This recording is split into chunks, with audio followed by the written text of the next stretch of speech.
Hi friends, welcome to all. இந்த பதிவில் result பற்றி ஒரு சின்ன அப்டேட் தான் பார்க்க போகிறோம். அதாவது திண்டுக்கல் மாவட்டத்தில் ரிசல்ட் பப்ளிஷ் பண்ணியிருந்தாங்க. ஸோ அதை தொடர்ந்து அடுத்து எந்த மாவட்ட ரிசல்ட் பப்ளிஷ் பண்ண இருக்கிறாங்க அப்படின்ட்டு ஒரு அப்டேட் தான் நான் கொடுக்க போகிறேன். ஸோ இது எதன் அடிப்படையில் கொடுக்குறேன் அப்படின்னா, சப்ஸ்கிரைபர் நிறைய பேர் டிஆர்பிலோ அல்லது டிஆர்பி ஆஃபீஸில் கால் பண்ணி பேசுனது, அப்புறம் டிஆர்பி ஒர்க் பண்ணுறவங்க இவங்கள்ட்டலாம் கேட்டு இந்த மாதிரி தகவல் வச்சுருக்காங்க. ஸோ அதன் அடிப்படையில் தான் அந்த அப்டேட் ஷேர் பண்ண போகிறேன். அதுக்கு முன்னால் லாஸ்ட்டாக உங்களுக்கு வீடியோ போட்டிருந்தேன், திண்டுக்கல் மாவட்டத்தில் ரிசல்ட் பப்ளிஷ் பண்ணிட்டாங்க அப்படின்ட்டு. ஸோ அது கிடைச்ச உடனே உங்களுக்காக ஷேர் பண்ணேன். அதனால் எதுவும் டீட்டெயில்ஸ் சொல்ல முடியலை. ஆனால் பாருங்கள், திண்டுக்கல் மாவட்டத்தில் மேக்ஸிமம் வேகன்சி 63 வேகன்சி தான் நோட்டிஃபிகேஷன் விட்டுருக்காங்க. ஆனால் பாருங்கள், ரிசல்ட் பப்ளிஷ் பண்ணது 84 வேகன்சி கிட்ட ரிசல்ட் பப்ளிஷ் பண்ணியிருக்காங்க. ஸோ கிட்டத்தட்ட 21 வேகன்சி இன்க்ரீஸ் பண்ணியிருக்காங்க. ஸோ பாருங்கள், திருப்பத்தூர் மாவட்டத்தில் ஒரு வேகன்சி டவுன் பண்ணி, அதாவது ஒரு வேகன்சி குறைச்சி ரிசல்ட் பப்ளிஷ் பண்ணாங்க. ஸோ அது கூட என்ன நிலவரம் தெரியலை. ஆனால் பாருங்கள், இன்க்ரீஸ் பண்ணியிருக்காங்க நிறையா மாவட்டங்கள். போன தடவை கூட நிறையா மாவட்டங்கள் இந்த மாதிரி 10 வேகன்சி, 15 வேகன்சி, 20, 25 வேகன்சி வரைக்கும் இன்க்ரீஸ் பண்ணி விட்டுருக்காங்க. ஸோ வேலூர்லாம் பார்த்தா அதிகமான வேகன்சி விட்டுருந்தாங்க. அந்த மாதிரி சில மாவட்டங்களாக இருக்கும். ஆனால் பாருங்கள், இந்த தடவை பாருங்கள் 21 வேகன்சி கிட்ட எக்ஸ்ட்ரா இன்க்ரீஸ் பண்ணி விட்டுருக்காங்க. ஸோ அதை பற்றின தகவலும், அதுக்கப்புறம் நிறைய பேர் கேட்குறாங்க கமெண்டில், செகண்ட் லிஸ்ட்டுக்கு வாய்ப்பு இருக்குமா கேட்குறாங்க. ஸோ செகண்ட் லிஸ்ட்டுங்கிறது வாய்ப்புகள் இருக்காது. ஏன்னா அவங்க இப்போ 63 வேகன்சிக்கு சொன்னவங்க மேக்ஸிமம் 63 வேகன்சி விட்டுட்டு திரும்ப செகண்ட் லிஸ்ட்டு விடும்போது அந்த இன்க்ரீஸ் பண்ண வேகன்சி விட்டுருந்தா கூட நம்ம செகண்ட் லிஸ்ட்டு வருங்கிற ரொம்ப நம்பிக்கை இருக்கணும். ஸோ அவங்க ரிசல்ட் பப்ளிஷ் பண்ணும்போதே இன்க்ரீஸ் பண்ண அந்த நபர்களோட 21 வேகன்சியுமே ஃபஸ்ட்டே விட்டுட்டாங்க. ஸோ என்னை பொறுத்த வரைக்கும் செகண்ட் லிஸ்ட்டுக்கு வாய்ப்பு இல்லைன்னு தான் சொல்கிறேன். அப்படி ஒரு பட்சத்தில் வாய்ப்பு இருந்து அப்படின்னு அதாவது அப்படியே கிடச்சி கண்டிப்பாக ஷேர் பண்ணுறேன். ஸோ செகண்ட் லிஸ்ட்டுக்கு மேக்ஸிமம் வாய்ப்பு இல்லை. அது நீங்கள் எதிர்பார்த்துருக்க தேவையில்லை. சரி வாங்க, அதுக்கு தொடர்ந்து இப்போ ஜூன் 30க்குள்ளே எல்லா டிஆர்பிலையுமே சொல்லி வச்ச மாதிரி ஜூன் 30க்குள்ளே ரிசல்ட் பப்ளிஷ் பண்ணுன்னு சொல்லியிருக்காங்க. அது தொடர்ந்து ஜூலை 7க்குள்ளே கம்ப்ளீட் பண்ணுன்னு சொல்லியிருக்காங்க. அது மட்டும் இல்லாமல் ஜூன் 30 வரைக்கும் எதிர்பார்த்துருக்க வேண்டாம், மே எண்டில் கூட உங்களுக்கு வாய்ப்புகள் இருக்குன்னு மாதிரி சொல்லியிருந்தேன். ஸோ நல்லா எடுத்துக்காங்க. என்னோடய வீடியோ 2 நாளைக்கு முன்னாடி சொல்லியிருந்தேன். அதே மாதிரி திண்டுக்கல் மாவட்டத்தில் நேற்று பப்ளிஷ் பண்ணிட்டாங்க. டேட்டு பாருங்கள், 30 தான். இன்றைக்கி 31. இன்றைக்கி ரிசல்ட் வருமானு நிறைய பேர் கேட்டுட்டு இருந்தாங்க.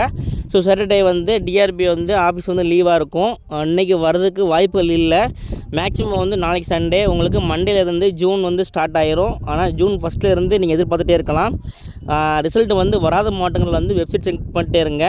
அது மட்டும் இல்லாமல் ஒரு சில மாவட்டங்களில் எப்போ ரிசல்ட் வரும் அப்படின்ட்டு சில நபர்கள் சொல்லியிருக்காங்க. அதில் வேலூரில் ஜூன் 5th ரிசல்ட் பப்ளிஷ் பண்ணுற மாதிரி ஒரு கமெண்ட் பண்ணியிருந்தார். அது மட்டும் இல்லாமல் தூத்துக்குடிக்கு கம்மிங் ஃப்ரைடே, அதாவது வர்ற வெள்ளிக்கிழமை தூத்துக்குடிக்கு ரிசல்ட் பப்ளிஷ் பண்ணுவாங்க அப்படிங்கிற மாதிரி ஒரு தகவல் வழியாக இருக்குது. அது மட்டும் இல்லாமல் நல்லா எடுத்துக்கோங்க, போன தடவை வெள்ளிக்கிழமை தான் தூத்துக்குடியில் ரிசல்ட் பப்ளிஷ் பண்ணாங்க. அது தொடர்ந்து போன வெள்ளிக்கிழமை உங்களுக்கு திருப்பத்தூர் ரிலீஸ் ஆகிடுச்சு. ஸோ வெள்ளிக்கிழமை ரிலீஸ் ஆகிறது அது என்னென்னு தெரியல. மேக்ஸிமம் வீக்கெண்டில்ங்கிற மாதிரி ரிலீஸ் பண்ணுறாங்களான்னு தெரியல. ஸோ வந்தால் நல்லது தான். அது மட்டும் இல்லாமல் இந்த 2 மாவட்டங்களும் அப்படியே கிடச்சிருக்கு. அது போக திருநெல்வேலி, கன்னியாகுமரி, தென் மாவட்டங்களில் மேக்ஸிமம் ஜூன் 10க்குள்ளே உங்களுக்கு பப்ளிஷ் பண்ணுற மாதிரி ஒரு தகவல் வழியாக இருக்குது. ஸோ மேக்ஸிமம் அடுத்தடுத்த மாவட்டங்கள் பப்ளிஷ் பண்ணிட்டே இருப்பாங்க. ரிசல்ட்டுக்கு வெயிட் பண்ணிகிட்டே இருப்பீங்க. வெயிட் பண்ணுங்கள். அடுத்தது எந்தெந்த மாவட்டம் ரிசல்ட் பப்ளிஷ் பண்ணுறாங்களோ உடனே உங்களுக்கு தெரியப்படுத்தினேன். அது மட்டும் இல்லாமல் நம்ம சேனலை தொடர்ந்து வாட்ச் பண்ணுங்கள். நிறைய பேர் அப்டேட் கொடுக்குறாங்க. அந்த அப்டேட் கொடுக்குறவங்களுக்கு ரொம்ப தேங்க் பண்ணிக்கிறேன். அது மட்டும் இல்லாமல் ஒவ்வொரு சில மாவட்டங்களில் ரிசல்ட் இன்னும் தாமதமாகும் அப்படிங்கிற மாதிரிலாம் ஒரு நியூஸ் சொல்கிறாங்க. மேக்ஸிமம் அப்படி தாமதமாக வாய்ப்புகள் இல்லை. எல்லா டிஆர்பிலையுமே 30ன்னு சொல்கிறாங்க. மேக்ஸிமம் 30க்குள்ளே ரிலீஸ் பண்ணிடுவாங்க. அது மட்டும் இல்லாமல் ஜூன் 10க்குள்ளே உங்களுக்கு கிட்டத்தட்ட ஒரு 15 மாவட்டங்கள் ரிசல்ட் பப்ளிஷ் பண்ணுவாங்க அப்படிங்கிற மாதிரி தகவல் வழியாக இருக்குது. அதனால் அடுத்தடுத்து மாவட்டங்கள் ரிசல்ட் பப்ளிஷ் பண்ணிடுவாங்க. ஆனால் நான் இன்றைக்கி சாட்டர்டே, இன்றைக்கி டேட்டு நாள் உங்களுக்கு முடிஞ்சிருச்சு. மேக்ஸிமம் நாளைக்கு சண்டே உங்களுக்கு லீவு தான் உங்களுக்கு. ஆனால் பாருங்கள், மண்டேலேருந்து நீங்கள் எதிர்பார்த்துட்டே இருங்க. அடுத்தடுத்து ரிசல்ட் பப்ளிஷ் பண்ணிட்டே இருப்பாங்க. அதுக்காக நம்ம வெயிட் பண்ணிட்டு தான் இருப்போம். நெக்ஸ்ட்டு என்னென்ன அப்டேட் கிடைக்கோ கண்டிப்பாக ஷேர் பண்ணுறேன். நீங்களும் ஷேர் பண்ணுங்கள். ஓகே ஃப்ரெண்ட்ஸ், அதுக்கப்புறம் திண்டுக்கல் மாவட்டத்தில் நோட்டிஃபிகேஷன் என்ன விட்டுருக்காங்க, எத்தனை வேகன்சின்னு லைட்டாக பார்த்துடலாம் வாங்க. இது வந்து திண்டுக்கல் மாவட்டத்தில் நோட்டிஃபிகேஷன் தான். ஸோ அந்த மாவட்டத்தினர்களுக்கு நல்லா தெரியும் உங்களுக்கு. இது நல்லா பாருங்கள், வேக்கன்சி வந்து மொத்தம் வந்து 63 வேக்கன்சி தான் கொடுத்துருக்காங்க நோட்டிஃபிகேஷனில். ஆனால் விட்டது வந்து 84 வேக்கன்சி. ஸோ இன்க்ரீஸ் பண்ணியிருக்காங்க. அது மட்டும் இல்லாமல் நிறைய பேர் செகண்ட் லிஸ்ட் கேட்டாங்க. செகண்ட் லிஸ்ட் வாய்ப்புகள் இல்லை. அப்படி தான் அப்படியே கிடச்சா ஷேர் பண்ணுறேன். இது வந்து எதுக்கு சொல்கிறேன் அப்படின்னா, நிறைய பேர் வந்து ப்ரோ இன்க்ரீஸ் பண்ணியிருக்காங்க, செகண்ட் லிஸ்ட் வருமானு கேட்குறாங்க. அதுக்காக தான் இந்த வீடியோ உங்களுக்கு ஜஸ்ட் ஒரு சின்ன ஒரு இன்ஃபர்மேஷனாக கொடுக்குறேன்.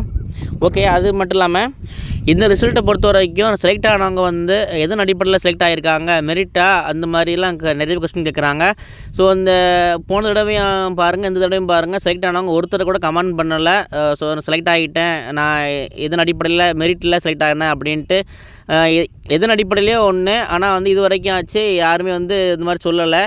நான் அப்படி சப்போஸ் வந்து யாரும் சொல்லுவாங்க, ஸோ அவங்க இன்டர்வியூ எடுத்து எல்லாத்துக்கும் நம்ம சொல்லலாம் அப்படின்ற மாதிரிலாம் நினச்சி வச்சுருக்கேன். ஆனால் பாருங்கள், யாரும் இது வரைக்கும் சொன்னதில்லை. ஸோ எதன் அடிப்படையில்னு எனக்கும் தெரியலை. ஆனால் பாருங்கள், மெரிட் அப்புறம் வந்து செலெக்ஷன் ப்ராசஸ் வந்து நல்லா தெரியும். மெரிட் அப்புறம் வந்து இன்டர்வியூ பேஸ் பண்ணி தான் எடுக்கிறாங்கன்னு தெரியும் உங்களுக்கு. ஆனால் பாருங்கள், செலக்ட் ஆனவங்கள பற்றி நான் பேசணும், அவங்கள்ட்ட எடுத்து சொல்லணும்னு பார்க்குறேன். அது வந்து முடியலை இது வரைக்கும்.